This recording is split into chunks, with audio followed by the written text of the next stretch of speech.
Recursos humanos é um fator fundamental para todas as empresas. Sem cultura, sem pessoas, nenhuma empresa vai para frente. Nesse sentido, nosso grupo composto por Eric Magalhães, Gabriel Mantovani, João Mazotti, Kaique Tasso, Luiz Germano e Victor Ávila, iremos mostrar como os recursos humanos impactam e são distribuídos em uma indústria. Bom, com essa breve contextualização, iniciamos o trabalho entendendo melhor a origem da empresa, sua história e seu portfólio de produtos. Nesse sentido, a empresa deu início às suas operações em 1992 por José Mantovani, após a falência da empresa em que trabalhava. Com o know-how desenvolvido na empresa anterior, ele começou a produzir sabões de forma artesanal com a ajuda de sua família.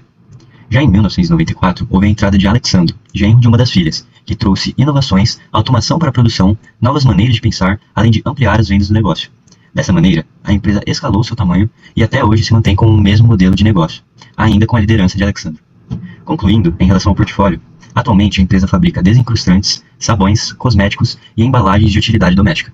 Visando agora o organograma da empresa, temos que considerar que o organograma apresenta uma estrutura organizacional de uma empresa, sendo os cargos-chave selecionados gerente de produção e gerente de operações, em que ambos os cargos possuem responsabilidades específicas, como geração de ordens de produção, aprovação das matérias-primas e produtos acabados, além da coordenação da logística e vendas, sendo uma parte fundamental na operação para que a empresa tenha prosseguimento e sucesso nos seus resultados. Fato interessante comentar também é que os cargos de auxiliar de produção e ajudante de motorista também são considerados críticos na empresa, em que existe um forte apoio à produção e distribuição. A indústria Mantovani, por mais que seja gerida de maneira familiar, conseguimos ver que para uma empresa de pequeno a médio porte, gerida pela família, ela tem um organograma muito bem definido, pois geralmente empresas deste perfil possuem um viés muito mais centralizador e um organograma bem mais limitado. Isso que faz com que a empresa Mantovani, por ter maior disponibilidade e visão na gestão empresarial de recursos humanos, tenha melhores resultados com melhores processos. Dando continuidade, então, na parte de competência de funções, os cargos estudados foram gerente de operações, gerente de produção, auxiliar de produção e ajudante de motorista. É sempre importante levar em conta, então, as hard e soft skills envolvidas na execução das tarefas que os cargos requisitam. Por exemplo, diferentes competências, a depender do cargo, têm diferentes pesos. Isso reflete o perfil ideal buscado para cada cargo. Primeiramente, no gerente de operações, tem-se um peso maior para hard skills no que tange a familiaridade com ferramentas de gestão com peso 8 e conhecimento técnico com peso 10. Já com as soft skills, entra o fato de ter um peso 8 para administração do tempo, comunicação verbal e comportamento ético também pesando 10, por exemplo. E os pesos continuam variando sempre nessa parte de depender do que a função cobra que o contratado deva executar. Já para cargos críticos, a grande mudança entraria a partir da quarta etapa, então a entrevista comportamental seria algo analisado, então perguntaria ao candidato sobre experiências passadas em que precisou trabalhar em equipe e adaptar-se. Algumas perguntas de exemplo poderiam ser, então, como você garante que suas ações de trabalho sejam sempre alinhadas com valores éticos? Após essa etapa, entraria a parte avaliação final, então analisar as respostas comportamentais e os desempenhos, focando nas competências e no comportamento ético. E seria também avaliado com o gestor imediato a adequação do candidato ao ambiente de produção e à cultura da empresa. E como no processo passado, finalizaria com proposta de contratação e feedback. Mas nesse caso seria na sexta etapa, ao invés da sétima, tendo, portanto, uma etapa a menos, que seria a parte de dinâmicas em grupo. Desafios de treinamento. Atualmente a empresa vem enfrentando algumas dificuldades em relação ao desenvolvimento dos seus funcionários, porque o gestor em si ele tem um pequeno receio de investir dinheiro nesses treinamentos, porque em algum momento no passado, alguns desses funcionários acabavam saindo da empresa e ele ficava com aquele sentimento de ingratidão, daquele sentimento de você oferecer algo para a pessoa e a pessoa não ser grato.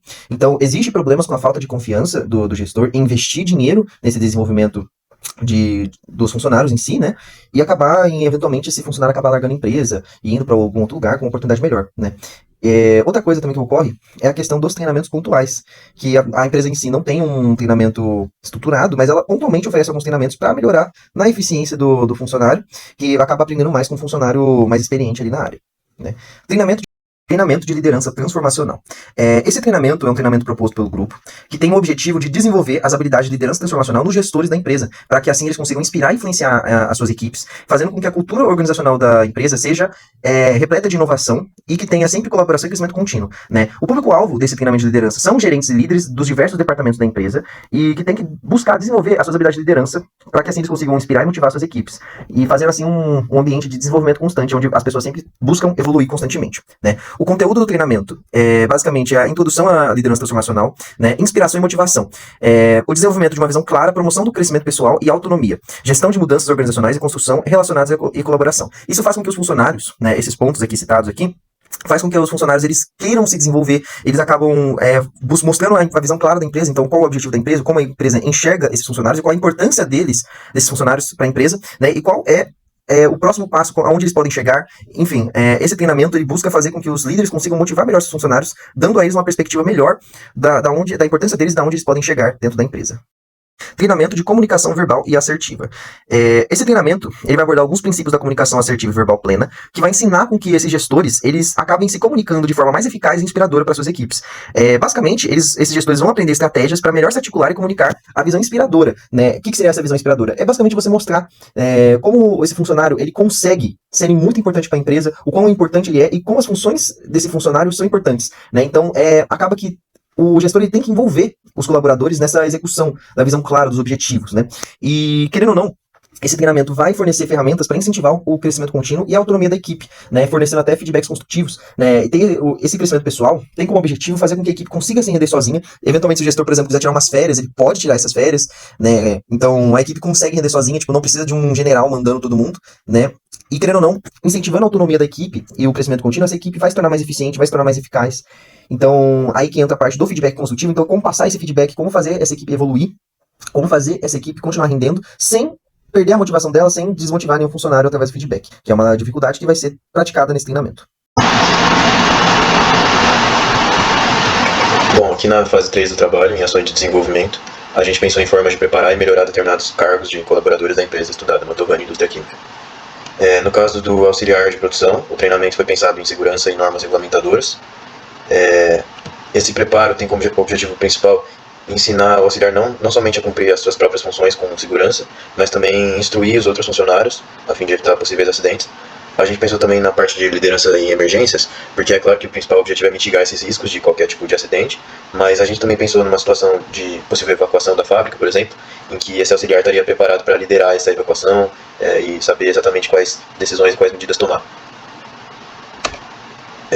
Outro cargo aqui que a gente pensou foi o de ajudante de motorista.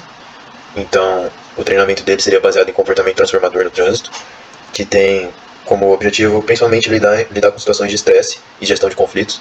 Então, pensando em, por exemplo, estradas e várias horas seguidas de rodagem, a gente tem ali uma situação muito delicada, né, de possíveis acidentes e altos níveis de estresse. Então, a gente sempre pensa ali na questão da gestão de conflitos, de manter sempre a calma e tomar a melhor decisão possível.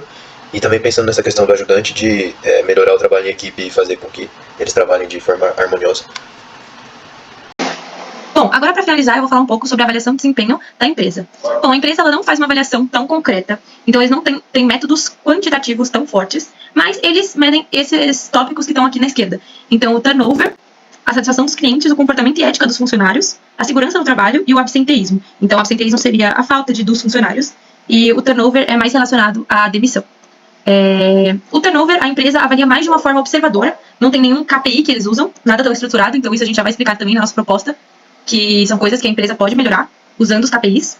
A satisfação dos clientes é medida por feedbacks e por formulários lançados, então é algo que não tem tanta efetividade, porque poucos clientes vão realmente dar esse feedback e responder esses formulários, e isso é algo que precisa com certeza ser melhorado. Além disso, o comportamento e ética dos funcionários, basicamente esses funcionários são monitorados por meio de câmeras, mas não tem nada muito estruturado também para esse tópico, até pela empresa ser uma empresa de médio porte, não é uma empresa enorme, é pequeno ou médio porte, na verdade. E a segurança no trabalho, a empresa basicamente fornece os equipamentos e está seguindo as regulamentações necessárias, as devidas regulamentações. E em relação ao absenteísmo, o dono da empresa, ele tem certo controle, então ele anota as faltas dos funcionários para que possa tomar medidas caso eles faltem muito e os funcionários tenham assim uma consequência, né? Eles não saiam impunes disso. E agora as propostas de avaliação de desempenho que a gente traz são alguns KPIs que a gente acredita que podem ser usados para melhorar essa avaliação de desempenho da empresa. Então, o primeiro KPI que a gente escolheu é o de turnover geral, que é por meio dessa conta que vocês estão vendo aí. Então, isso precisaria ser mais computado por meio de planilhas até, para que essa conta possa ser realizada ao final de cada mês ou ao final de cada ano, depende muito do que a empresa quer medir, quer capturar. A satisfação dos clientes pré e pós-treinamento dos funcionários, como a gente já falou, a gente tem muitas propostas de treinamentos novos a serem implementados pela empresa. E aí, para medir a satisfação dos clientes, a gente gostaria de ver qual foi a mudança, se esses treinamentos estão realmente sendo eficazes e estão afetando também na venda dos produtos, na satisfação dos clientes. Então, a gente estruturou essa conta, que vocês estão vendo aí no slide, que é para monitorar isso mesmo que eu disse agora há pouco. E o absenteísmo seria calculado basicamente com a conta que está aí embaixo e pode ser calculado por mês, por ano, depende do que a empresa quer medir, mas tudo isso tem que ser computado de uma forma bem estruturada e bem concreta. Bom, e o objetivo geral que a gente definiu para a empresa é melhorar a experiência do cliente e o engajamento dos colaboradores para que seja possível reduzir o turnover e o absenteísmo até o final de 2025, então até o final do ano que vem. E isso seria feito por meio dos treinamentos, por meio de todas as coisas que a gente já trouxe aqui, que seriam implementadas dentro da empresa.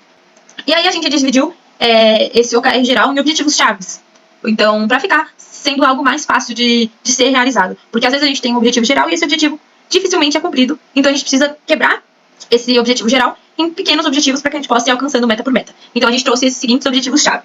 O primeiro é aumentar a satisfação dos clientes em 15% até o final do próximo semestre. Então a satisfação desses clientes teria que ser melhor calculada para que essa melhora seja feita.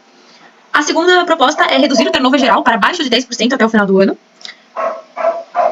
Isso monitorando por mês os desligamentos e as admissões de funcionários. A terceira é diminuir o índice de absenteísmo para menos de 3% ao mês, incentivando assim as práticas de bem-estar e flexibilidade na empresa, para que isso aconteça, né? Para que as pessoas faltem menos, tenham uma melhor qualidade de trabalho mesmo. Depois, alcançar uma média de 7 na satisfação dos colaboradores. Então, seriam feitas avaliações trimestrais e a gente gostaria que a empresa alcançasse uma média de 7 ou mais, né? Quanto mais melhor, na satisfação desses colaboradores. Isso também está relacionado, obviamente, com o índice de absenteísmo e o turnover. E o último objetivo seria capacitar 90% dos colaboradores em treinamento de atendimento ao cliente e gestão de conflitos até o próximo trimestre, visando melhorias na interação com os clientes no ambiente interno. Então, isso deveria ser feito, isso é mais específico, né, porque tem funcionários que trabalham mais na parte interna, mexendo mesmo com as máquinas e etc. E tem funcionários que vão estar, sei lá, entregando os produtos, trabalhando mais externamente. Então, cada um deveria ter um treinamento diferenciado, mas que mais funcionários fossem treinados, mais do que hoje, pelo menos. Bom, e essa foi a nossa apresentação sobre a empresa Mantovani Indústria Química. Obrigada e tchau!